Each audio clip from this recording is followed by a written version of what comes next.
በሰዓቱ እንዴት እንደወሰዱብኝ አላወቅኩም። የደህንነት ሰዎች ነን ከፖሊስ ነው የመጣ ነው በማለት ሐሰተኛ መታወቂያ በማሳየት ሞባይል ባንክ ወካኔት ሰኔን ቤኩ ብልኩ መስወድ የሚተር በራባቴ ተጠርጣሪ ከኋላ በመቆም ቀይሮ ከወሰደ በኋላ 2500 ሺህ ብር 10 ሺህ ብር አወጣብኝ።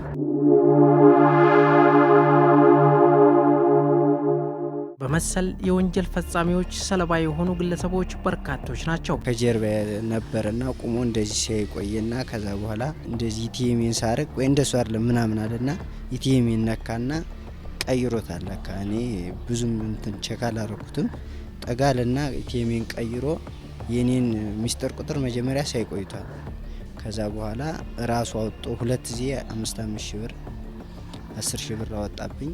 ከዛ በኋላ ቴክስት ሲደርሰኝ ወዲያውኑ አላየሁትም። ገባሁኝ እንደገና እምቢ ሲለኝ ኢቲኤሙ ከዛ ገብቼ እንደዚህ ሳናገራቸው አሁን ላይ እኮ ብር አወጣ እንደዚህ ለምን እንደዚህ ሲል ከዛ ስልኬን ቴክስት ሳይ እንደዛ ወጥቷል። መርካቶ አካባቢ ላይ ገበያ ሄጄ የዓለም ባንክ ታክሲ መያዣ ተራው አካባቢ ማለት ነው። በሰዓቱ እንዴት እንደወሰዱብኝ አላወቅኩም። ታክሲ ውስጥ ስገባ ስልኩ እንዴት ሳይ የለም።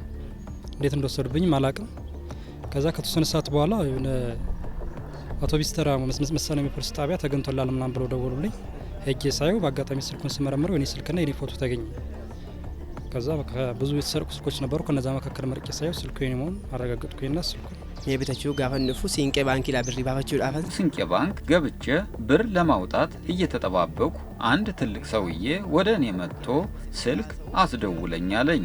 ስልኬን ልተባበረው ስልኬን አውጥቼ እንደሰጠሁት ከፋዮች በመስኮት በኩል ና ብርህን ውሰድ ሲሉኝ ሰውየውን እየተከታተልኩት ብሬን ወስጄ ዞር በምልበት ሰዓት ሰውየውን አጣሁት። 37 ሺህ ብር ስልኬ ላይ ስላለኝ ምጠቀመውን ሲሜን አዘጋሁት። ከዛ ባንክ ስሄድ ከኔ ቀድሞ ሞባይል ባንኪንግን እንዴት እንዳወቀው ባላቅም ስልኬ ላይ የነበረውን 37 ሺህ ብር አስተላልፎታል። እታንሰ ባንኪ ነቂ ጋሃን ባንኪ ደውሎ እንነ ዱርሳ ጎዴራ ሞባይል ባንኪ ወካኔት ሰኔን ቤኩ ብልኩ መስወድ የሚተር በራባቴ ይህን ተከትሎ ፖሊስ የደረሰውን ጥቆማ መነሻ በማድረግ አስፈላጊውን ክትትል በማድረግ ተጠርጣሪዎችን በቁጥጥር ስር በማዋል ምርመራ እያጣራ ይገኛል። ኢቲኤሙን ቀይሮ ከወሰደ በኋላ ገንዘብ አውጥቶ ያው ይዘን ምርመራ ስናጣራ ከተያዘ በኋላ ወደ 12 የሚሆኑ የኢቲኤም ካርዶችን በእጁ ላይ አግኝተን ከሌሎችም 3 የግል ተበዳዮች ወደ 44400 ብር አካባቢ አውጥቶ ምርመራ እያጣራን እንገኛለን። ሞባይል ያልሆነን ነገር ሞባይል ነው ብሎ ከመሸጥ ጋር ተያይዞ የሞባይል ግላሶችን ሞባይል በማስመሰል በሞባይል መለጣጠፊያ ወይም ደግሞ ትክክለኛው ሞባይል በማስመሰል የሚሸጡና ህብረተሰቡን የሚያታልሉ ወንጀለኞችን በተመሳሳይ ይዘን ምርመራ እያጣራን እንገኛለን። በአብዛኛው ማህበረሰባችን ግዢ የሚፈጽመው ያው የንግድ ልውውጥ የሚያደርገው በሞባይል ባንኪንግ ከመሆኑ ጋር ተያይዞ ገንዘብ ያስተላለፉ በማስመሰል ሐሰተኛ ሰነዶችን ጭምር በማሳየት ህብረተሰቡን የሚያታልሉም በተመሳሳይ ይዘን ምርመራዎችን እያጣራን ያለንበት ሁኔታ ነው ያለው። ብዙ ዘዴዎችን እየተቀያየሩ በጣም ለብዙ ጊዜ የሚፈጸሙ ወንጀሎች አሉ። በተለይ ማህበረሰቡ በተለምዶ ሿሿ የሚላቸው ከስርቆትና ከማታለል ወንጀል ጋር የሚገናኙ ናቸው። በተለይ የታክሲ ትራንስፖርት ሰጪ አካላት ነው ብዙ ጊዜ ይህን ነገር የሚጠቀሙት። ካስገቧቸው በኋላ የተለያዩ ባዕድ የሆኑ ነገሮችን ላያቸው ላይ በመጥፋት ለማጠብ እነሱን ለማጽዳት ነው በሚል ያላቸውን ንብረት ተጠቅተው የሚያዝራፍ ነገር አለ። ሁለተኛ ደግሞ ትርፍ አድርገው በመጫን ታክሲውን ከሞሉ በኋላ የተወሰኑ ሰዎች የሚፈልጓቸውን ትርፍ አድርገው በመጫን ትራፊክ መጣ በሚል ገፍትሮ በመጣል ጭምር ንብረታቸውን መውሰድ አለ። ማዋከብ ነው አጠቃላይ ሲታይ። ትራንስፖርት ውስጥ ታክሲ ውስጥ የገባን ሰው ተዋክቦ ንብረቱ የተዘረፈ መሆን አለመሆኑ እንኳን እንዳያውቅ በማድረግ ንብረቱን ከወሰዱ በኋላ ገፍትረው ይጥላሉ። በዚህም ሳቢያ የሞት ጉዳት የደረሰባቸው የአካል ጉዳት የደረሰባቸው ግለሰቦች አሉ። የፖሊስ አባላትን እና የደህንነት መስሪያ ቤቶች መታወቂያዎች መጠቀም፣ የእነሱን አልባሳት መጠቀም እና የደህንነት ሰዎች ነን ከፖሊስ ነው የመጣ ነው በማለት ሐሰተኛ መታወቂያ በማሳየት በተለይ ቤቶችን አስቀድሞ በማጥናት የጦር መሳሪያ በመጠቀም ገጀራ፣ ቢላዋ በመጠቀም መውሰድ በጣም የተለመደና እስካሁንም የቀጠለ ነው። ሌላው በጣም የተለመደው እንደተባለው የውንብድና ወንጀሎችን እና የማታለል ወንጀሎች ናቸው። ከማታለል ጋር ተያያዙ ብዙ ጊዜ የተለመደው ነገር የሃይማኖት አባቶችን አልባሳት መልበስና የሃይማኖት አባት ብሎ መቅረብን የሚጨምር ነው።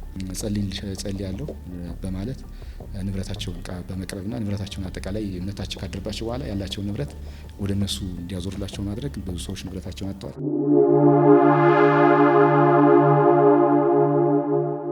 ወንጀል ተፈጽሞብን አብዛኛዎቻችን ወደሚመለከታቸው አካላት በመሄድ ስለተፈጸመብን ወንጀል ስናመለክት፣ አንዳንዶቻችን ግን ስለተፈጸመው ወንጀልና ድርጊት ለማንም ሆነ ለየትኛውም አካል ሳናሳውቅ ችላ እንላለን። ያ ደግሞ እንደ ከተማም ሆነ እንደ ግለሰብ የሚያስከትለው ጉዳት ከፍተኛ ነው። እነዚህ ወንጀል የተፈጸመባቸው ግለሰቦች በወቅቱ የወሰኑት ውሳኔም ወደሚመለከታቸው አካላት ቀርቦ ማሳወቅ ነበር። ይህ አካሄዳቸው ከፍተኛ ጠቀሜታን አስገኝቶላቸዋል። የባንክ ቤት እንትኑን ገብቼ ሳናግረው ፖሊስ ጣቢያ ሄዳለኝ። አልጨረስኩትም። ያን ወረቀት ፖሊስ ጣቢያ ይዤ አልሄድኩም። በቃ እንደ ጠፋሁ ተስፋ ቆረጥኩና ተውኩት። ግን ለህግን ያኖረልን በቃ ተደወለልኝ። ወደዚህ መጣሁኝ። መሰላሚያ ፖሊስ ጣቢያ አዲስ አበባ ራሲ ብልብላ ናንጀለ ከተያዘው ስልኬ ላይ ፖሊሶች የጓደኛዬን ስልክ አውጥተው ከመሳለሚያ ፖሊስ ጣቢያ አዲስ አበባ ነው ምን ደውልልህ አሉኝ። ከዛ ተጠራጥሬ ስልኬን ከየት አመጣችሁት ስላቸው ለጉዳይ ፈልገን ነው ና አሉኝ። ሌቦች ዘዴዎቻቸውን ቀይረው ሌላ ጉዳት ሊፈጽሙብኝ ነው ብዬ ወደ ቄለም ወለጋ ሄድኩ። መጀመሪያውኑ ቡራዩ ፖሊስ ጣቢያ አመልክቼ ስለነበር ቄለም ወለጋ ደርሼ ደወልኩላቸው። ወንጀለኛው ላይ ምርመራ እያካሄዱ እንዳሉ ነገሩኝ። እኔም አንዳንድ የህግ ሂደቶችን ጀምሬ ነበር።